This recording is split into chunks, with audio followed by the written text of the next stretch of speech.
These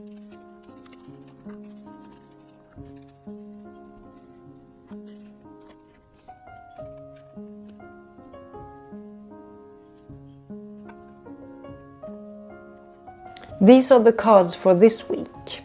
Oh, and I'm not sure what to think here, but this week will be something else, that's for sure. I've been used now to get a lot of peaceful cards, like in the week of New Year's and then the last week. And I will end this reading with a reflection on the last week's cards, if you're interested in seeing how they played out in real life for me. I think that's an important aspect of tarot reading, to reflect afterwards, something that we often tend to forget. We all want to know what lies ahead in the future, but looking back and see how well the cards played out in everyday life is equally important. You learn a lot about the cards if you do that, asking yourself questions like, how did the cards play out? Did I benefit from the reading? Did the cards help me, and did they tell me something about me or my life that I needed to know? Or did they just fuck up? Sometimes that happened too. So for this coming week I've got the 8 of Wands, speed,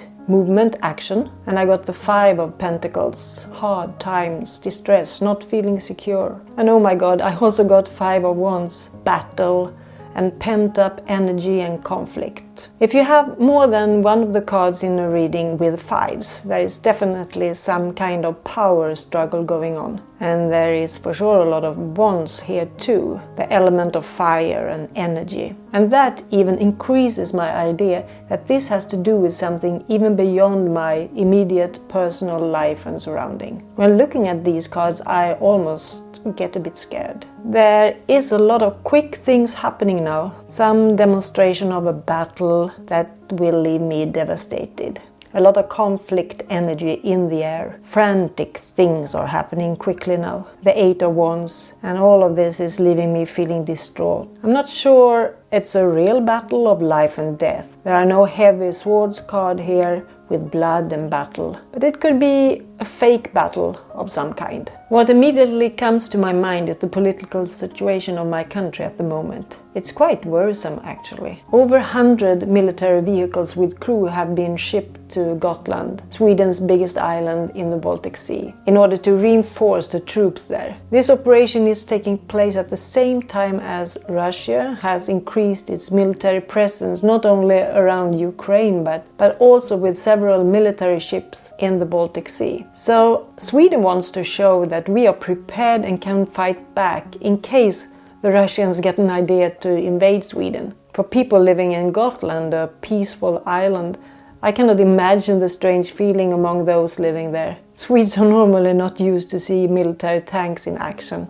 as we haven't been in war for over 200 years. But what really disturbs me is that I also read that they have found drones circulating over our nuclear plants. It feels like espionage or something. I don't think we are going to be attacked or anything. It's more of a demonstration of power and forces. But the political climate in Europe, Russia on the verge of invading Ukraine, the status quo between the two superpowers, US and Russia, it seems to be challenged at the moment. When I make a reading for myself or look at any card, I like to go back on my own experience and see what thoughts and feelings comes to my mind. When taking a look at these cards, I immediately get back to the feelings I had when I was around 15, 16, 17 years, and we had this battle between the superpowers, US and Soviet Union at that time. In school we talked a lot about that, and people were not fearing the Americans, more the Russians, or perhaps even more that one of them would accidentally push the button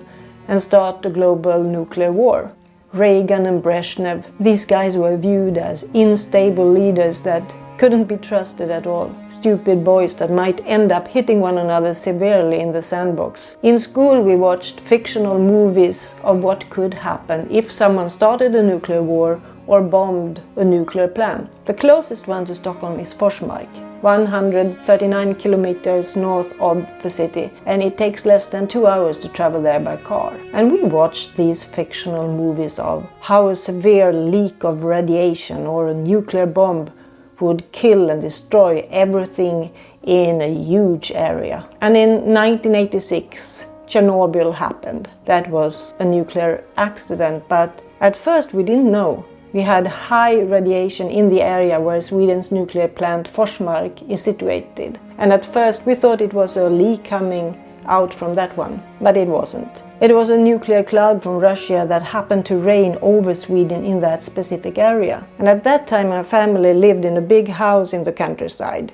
even more close to Forsmark, the nuclear plant. My dad had a huge area next to our house where he cultivated lots of vegetables, and we ate what he produced. But he had to stop growing vegetables after Chernobyl because they were said to contain radioactive substances. My father got depressed for a long time because cultivation was his biggest passion in life. The authorities also advised people not to eat what they had cultivated or pick berries or mushrooms and chanterelles from the forest. Nor should we eat moose meat. All of these items were very important food sources for people living in the countryside, as we did. So this week's cards made me start to think about all these things, and I vividly remembered the fear I felt in that age. We made songs and wrote poems about the terror balance between Soviet Union and the States. I even got one of my poems published in a newspaper. And I hated the political climate at that time. I hated being afraid of superpowers and stupid people starting wars. I think these cards mirror what I'm feeling now with all this military escalation in the Baltic Sea, rapid changes in the political climate, Sweden trying to desperately demonstrate that we are aware of what the Russians are doing and that we can defend ourselves if they would attack us, which we all know that we cannot. If the Russians would want to invade Sweden, I don't think there is much that we can do. And I hate feeling like I was 16 years old again and being afraid of nuclear wars and superpowers bombing nuclear plants. However, just being aware of this, that it brings old feelings alive, it makes things a bit easier. Yeah, that's a fascinating aspect of the tarot, that they can bring to the surface things that you actually are bothered about, but perhaps more on a more unconscious level. So let us take a look at the last week. Then I got the Empress. My bonus daughter hasn't got her baby yet, but there was a lot of mothering going on last week anyway.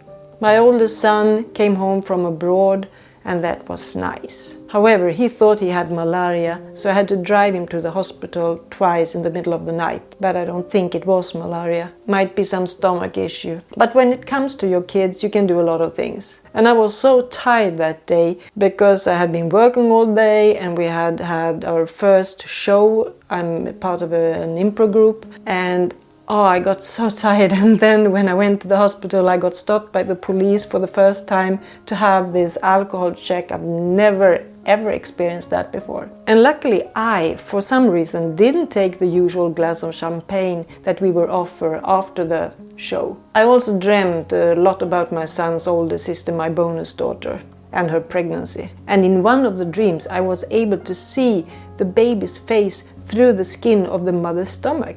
It was such an awesome experience to see the small nose, the mouth, the ears and so on. And I was amazed in the dream that I didn't know before that you could actually see through someone's skin. And there was a lot of creativity last week.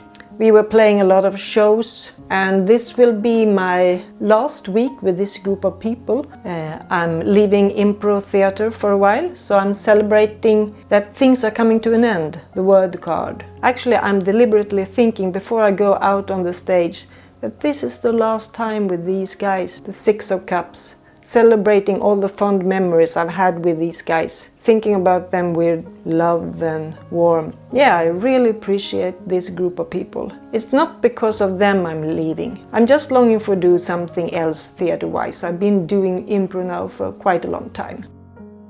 So, this was all for this week. See you next week. Bye bye.